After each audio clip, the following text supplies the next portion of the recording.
Los soldados de las Fuerzas de Defensa de Israel ingresaron este lunes al sur de Líbano en una operación localizada y limitada. Se trata de la primera ofensiva terrestre que hacen en ese país desde el año 2006, después de una escalada de ataques de parte de Hezbollah que se intensificó desde hace un año.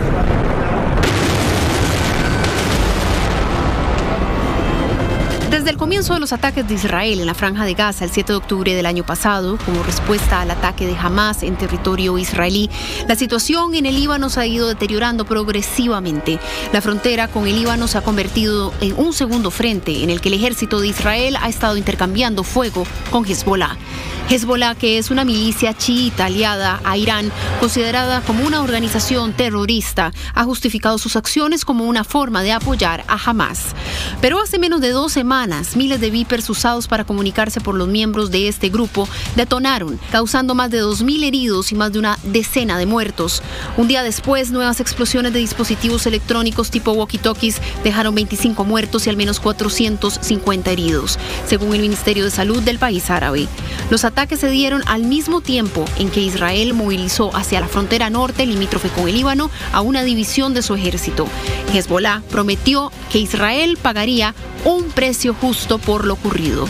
Sin embargo, Israel decidió continuar sus ataques a través de bombardeos aéreos. A la fecha, autoridades libanesas reportan la muerte de más de 1.000 personas, miles de heridos y hasta 200.000 desplazados. Estamos viendo una guerra en Líbano entre un gobierno, como es Israel, y una milicia asentada en el territorio donde existe un gobierno legítimo, y es una situación muy compleja porque estos grupos como Hezbollah se refugian en edificios civiles, tienen el armamento y a sus milicianos ahí, y es muy difícil distinguirlos, y ya el gobierno libanés ha llamado la atención del mundo para buscar una salida y evitar la muerte de la población libanesa. En las últimas horas, los bombardeos de Israel terminaron con la vida del máximo líder de Hezbollah, Hassan Nasrallah, y la de otros líderes importantes de la milicia. ¿Qué impacto tiene esto en el curso de los enfrentamientos? Sin duda es un golpe que no esperaban. Nasrallah era un líder desde 1992, lo convierte de una pequeña milicia en una organización de las más grandes a nivel político-militar en el Medio Oriente. Soportó la guerra del 2006 con Israel. Lo que hay que ver es la capacidad de reacción a nivel organizativo, no tanto a nivel militar, porque todavía conserva mucho de su arsenal, sobre todo de misiles y de drones, y eso puede balancear un poco la respuesta. Este lunes, después de mucha expectativa y distintos ejercicios previos, Israel ingresó al territorio libanés por tierra. La intervención en el sur del Líbano para poder debilitarlo al extremo, que deje de atacar territorio israelí como lo ha hecho desde octubre del año pasado. El impacto inmediato sería si el gobierno libanés lo considera una invasión a territorio libanés y una amenaza para el Estado del Líbano, y declararía la guerra. Hay otra opción, que es la reacción de Siria e Irán. Recordemos que Irán es el principal respaldo de Hezbollah y de los otros proxies iraníes en el Medio Oriente. Devolver a los ciudadanos israelíes que fueron evacuados tras el estallido de la guerra entre Israel y Hamas es uno de los objetivos de guerra de Israel ahorita en el Líbano. Sin embargo, parece que Hezbollah no ha considerado esta propuesta. Un día después de la masacre de Hamas, del 7 de octubre, Hezbollah empezó a atacar a Israel, obligando a más de 60.000 israelíes en la frontera norte a abandonar sus hogares, volverse refugiados en su propia tierra. Hezbollah hizo que pueblos vibrantes del norte de Israel se convirtieran en pueblos fantasmas. Atacar la influencia iraní detrás de grupos como Hezbollah y Hamas es otro de los propósitos. Si nos atacan, les atacaremos. En Irán no hay lugar a donde no pueda llegar el largo brazo israelí, y eso se aplica a todo Oriente Medio. Estados Unidos y la Unión Europea han intentado mediar sin éxito. mientras que el primer ministro de Israel, Benjamín Netanyahu, afirmó que la guerra continuará con más fuerza. Pero ahora regresemos a cómo inició todo para llegar a este escalamiento que vemos hoy.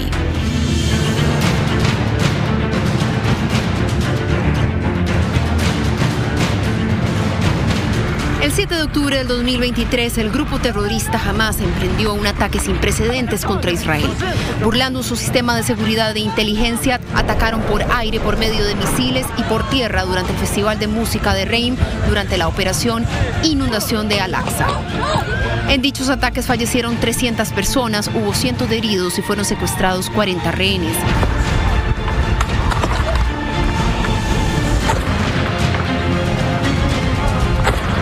وما فتشنا البيت سمعنا صوت اولاد صغار في قلب ايش الملجأ.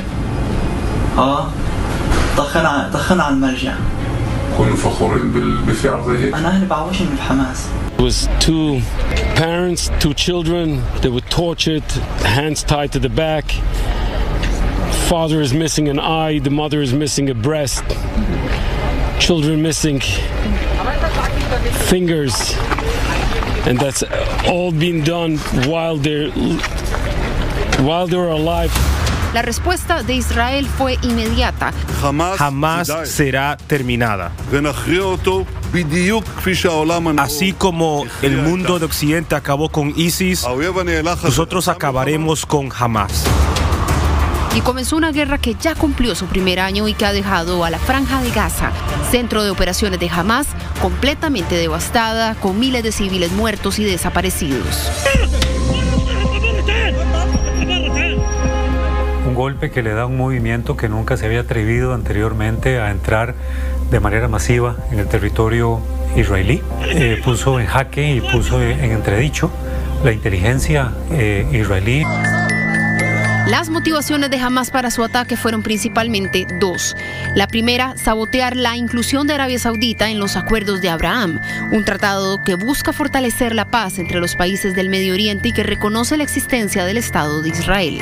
Incluso días antes de que se diera el ataque del 7 de octubre, el príncipe heredero del Reino de Arabia Saudita, Mohammed bin Salman, decían de que ellos tenían todas las intenciones de que si las condiciones se prestaban, sumarse a los acuerdos de Abraham, ¿verdad? Esto posiblemente no gustó ni a las esferas de Hamas y por supuesto no gustó a Irán, ¿verdad? Que busca pues tratar de generar este contrapeso y a partir de ahí se da este ataque a gran escala. El segundo motivo es la causa que han perseguido siempre, la creación de un Estado palestino, aunque en sus propios términos. En donde buena parte del territorio israelí y lo que es Gaza y Cisjordania completa deben ser parte de la constitución de un Estado palestino, teniendo a Jerusalén como su capital. Los deseos del movimiento Hamas obviamente van más allá de cualquier pretensión que Israel pretenda, digamos, llegar a ceder, porque eso en realidad no va a ocurrir. Más bien, lo que está ocurriendo es todo lo contrario, más bien hay una ocupación de Israel sobre territorios en Cisjordania y eso pues evidentemente todavía genera más problemas. Se decía que en la mesa de negociación de la inclusión de Arabia Saudita en los acuerdos de Abraham estaba precisamente el trabajar en la solución de los dos estados. El rechazo a esta idea de dos estados es quizás uno de los elementos que impulsa a Hamas, digamos, a querer lanzar este proyecto. O sea, para ellos la idea de negociar un proceso de dos estados no entra todavía dentro de su esquema. La guerra de Israel contra Hamas ha cobrado más de 41.000 vidas en la Franja de Gaza, en su mayoría mujeres y niños. La cifra de desaparecidos supera las 10.000 personas. Ni siquiera en la época de la guerra de 1967 o la de 1973 han habido tantos muertos en tan poco tiempo. Es quizás algo que el movimiento Hamas no esperaba, que digamos la respuesta israelí fuera a ser de semejante magnitud. Israel se propuso simplemente, sin necesariamente importarle, digamos, la vida de los gazatíes, eliminar al movimiento Hamas en cualquier parte donde estuviera. Calls for a ceasefire are calls for Israel to surrender to Hamas, to surrender to terrorism, to surrender to barbarism. That will not happen. Israel está haciendo un trabajo que nadie más se atrevería a hacer en Oriente Medio, que es enfrentarse a todos estos grupos, independientemente de las consecuencias que esto haya tenido incluso para el prestigio de Israel, y aún así sigue adelante con lo que cree que debe hacer. La severa respuesta de Israel parecía ser la única opción para el primer ministro Benjamín Netanyahu, quien al momento del ataque del 7 de octubre enfrentaba una crisis interna. Él había tratado de aprobar algunas leyes que limitaban, digamos, el accionar del Poder Judicial para que no le cuestionara, digamos, todos sus actos en el tema de los territorios ocupados, y él terminó, digamos, formando gobierno pues con lo más radical que pueda haber dentro de la política israelí. Él estaba a nivel político obligado a reaccionar de una manera radical. Él estaba obligado a hacerlo, pero también porque él había cambiado a través del tiempo de posiciones incluso un poco más moderadas en las que él solía estar, digamos, en la política, a posiciones extremadamente radicales. No asumió, digamos, su responsabilidad como líder del Estado cuando se dieron los ataques del 7 de octubre. La contrarrespuesta pues era la adecuada de golpear a las posiciones de la organización, que al final de cuentas fue la que escaló este conflicto, que fue en este caso Hamás. Todo esto que se denominó el Metro de Gaza, que es una red de túneles que cubren técnicamente Gaza de ida y vuelta, que fue construido por Hamás, está metido o tiene bocas de entrada en zonas civiles que son delicadas, por ejemplo, escuelas, hospitales y complejos de apartamentos. Por más que se intente evacuar a población civil, por más que se intente llevar hacia zonas humanitarias, no hay forma de evitar de que no hayan víctimas civiles dentro de toda la complejidad. En la segunda parte. Hemos abierto 2 hospitales de campaña con tiendas de campaña en espacios en donde esperamos no ser víctimas de estos ataques que se han dado en las instalaciones médicas.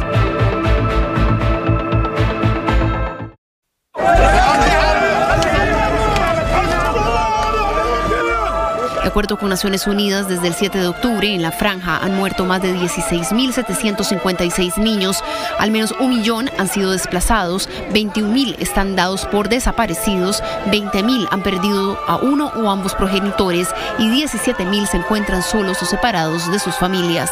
Médicos Sin Fronteras es una de las organizaciones no gubernamentales que brinda asistencia médica humanitaria en la zona de guerra. Pues ha sido muy difícil tratar de proveer ayuda en términos médicos, en términos quirúrgicos, en términos también de suministro de agua, de electricidad, por ejemplo, para conservar la insulina se ha visto muy limitado, y pues claramente también el acceso a la alimentación, y a eso claramente hay que agregar cientos de heridos con heridas muy graves en un lugar en donde los hospitales y los quirófanos están siendo ya, pues quedan muy pocos. Hemos abierto 2 hospitales de campaña con tiendas de campaña en espacios en donde esperamos no ser víctimas de estos ataques que se han dado en las instalaciones médicas. Estos ataques vienen normalmente de las fuerzas de Israel, o a veces hay ambigüedad, no se sabe si vienen incluso de los mismos grupos como Hamás.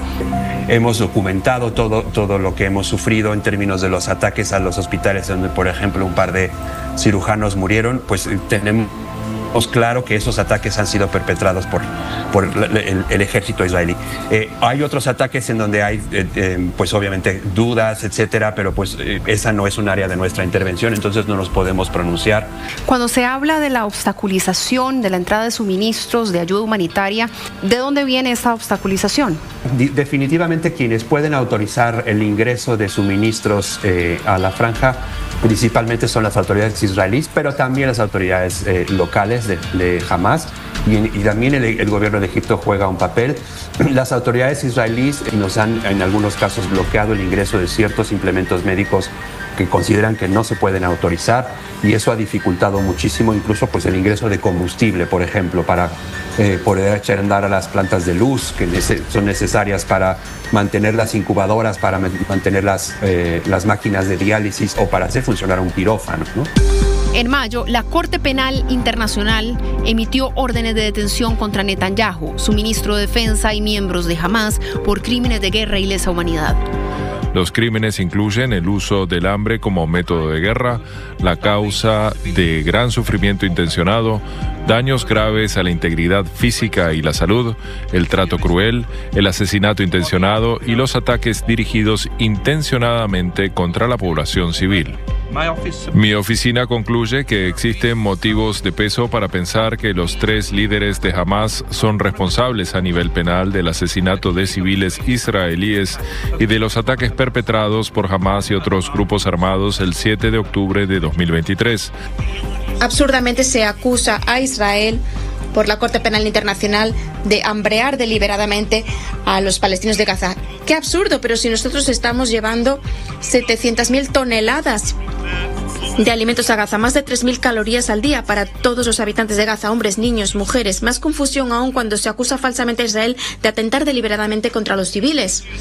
No queremos que ni una sola persona, que ni un solo inocente muera, porque eso siempre es una tragedia. Y por eso hacemos todo lo posible para minimizar las víctimas civiles, aun cuando nuestros enemigos utilizan a los seres humanos como escudos humanos. Y ningún ejército ha hecho lo que está haciendo Israel para minimizar el número de víctimas civiles. Netanyahu, en muchas oportunidades, cuando empezó a salir todo este asunto de la Corte Penal Internacional, él dijo que no hay ejército más moral que el de Israel. No existen ejércitos moralistas, porque la naturaleza de los ejércitos es la de aplicar, digamos, esquemas de seguridad que muchas veces pueden ser bastante grotescos y que por el otro lado se utilizan, en el caso del movimiento Hamas, es muy probable que así sea. Es decir, es parte, digamos, de la dinámica de guerra en donde, lamentablemente, la población civil queda atrapada en medio de un contexto de guerra y que son los que finalmente terminan poniendo la mayoría de los muertos. Los analistas describen la reacción de la comunidad internacional como muy poco contundente. Cuando empezó esta guerra, nadie se opuso. Cuando empezaron a ver las consecuencias tan terribles de la guerra, entonces empezaron a echarse para atrás y entonces empezaron a criticar a Netanyahu, exigiéndole, recuerde la cuestión humanitaria. It's time for this war to end. A full and complete ceasefire. A withdrawal of Israeli forces from all populated areas of Gaza. Lo mismo que el rol de las Naciones Unidas. Vemos declaraciones de Guterres que son muy tibias. Nada justifica los horribles ataques de Hamas el 7 de octubre y nada justifica el castigo colectivo del pueblo palestino. Ahora más que nunca es hora de un alto al fuego humanitario inmediato. Los países árabes también han tenido un rol, tal es el caso de Qatar y Egipto, quienes han intentado mediar en el conflicto sin ningún éxito.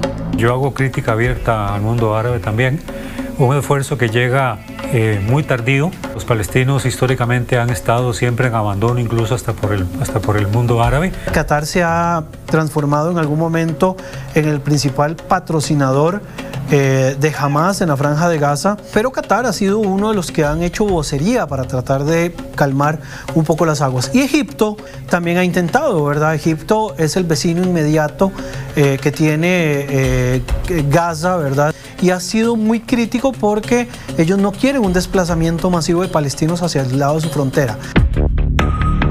De cara al futuro, la preocupación más grande y cercana es que se agrave el conflicto de esta guerra en el Líbano. Aunque pareciera que la guerra en Gaza contra Hamas y la guerra contra Hezbollah son distintas, Hezbollah rechaza que se les diferencien, ya que afirma que debe haber un alto al fuego en Gaza para que se calme la situación en la frontera norte con el Líbano. La intención de Hezbollah en este momento es abrirle un espacio de recuperación a Hamas, abriéndole otro frente a las fuerzas de defensa israelíes y que las tropas de Hamas debilitadas recuperen en alguna medida un poco las energías, el armamento y puedan continuar. Mientras que la liberación y la rendición de Hamas es para Israel la condición para el cese al fuego. Lo que tiene que pasar es que Hamas se rinda, entregue las armas y libere a todos los rehenes. Pero si no lo hacen, lucharemos hasta que logremos la victoria total. ¿Cómo pueden impactar las próximas elecciones en Estados Unidos en la respuesta occidental al conflicto? Es muy diferente para el gobierno israelí negociar en un gobierno de Trump o uno de Harris. Ambos candidatos presidenciales han dado distintas propuestas. Trump ha manifestado que acabaría con la guerra en 24 horas, igual y esto no lo podemos desligar, que el conflicto en Ucrania, pero no hay claridad de cómo lo va a hacer. Si llegara a quedar Kamala Harris como presidenta, bueno, lamentablemente Kamala Harris hereda el establishment político que deja Biden, que tiene un pensamiento belicista, pero tendría de alguna forma Kamala Harris que imprimir un sello particular a su gobierno para hacer algo totalmente distinto a lo que se ha venido haciendo. ¿Está la guerra facilitando o más bien alejándose de la creación de dos estados? No hay ni siquiera una fuerza política palestina fuerte que pueda negociar algo así. Y dentro de Israel también tenemos problemas políticos muy importantes. Bueno, mientras exista una coalición, no que tengan posiciones tan poco, digamos, conciliadoras, difícilmente se van a querer sentar a negociar un acuerdo de dos estados.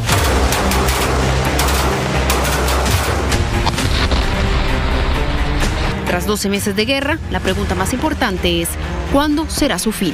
No está cerca, por lo menos no se vislumbra que sea este año. Necesita demostrar, desde la perspectiva de Netanyahu, que tiene una victoria asegurada en este momento, tanto en Gaza como en el Líbano. O sea, derrotar, lo que no significa extinguir a Hamas y a Hezbollah, pero eso es una pieza clave. A corto plazo lo veo muy complicado. Podríamos pensar que a 6 meses que está de por medio la transición de gobierno en Estados Unidos, que se cumplen también ya otro aniversario más de la guerra de Rusia y Ucrania. El conflicto no se acaba hasta que se entienda de que ambos pueblos tienen derecho a existir y a tener su propio Estado. Punto.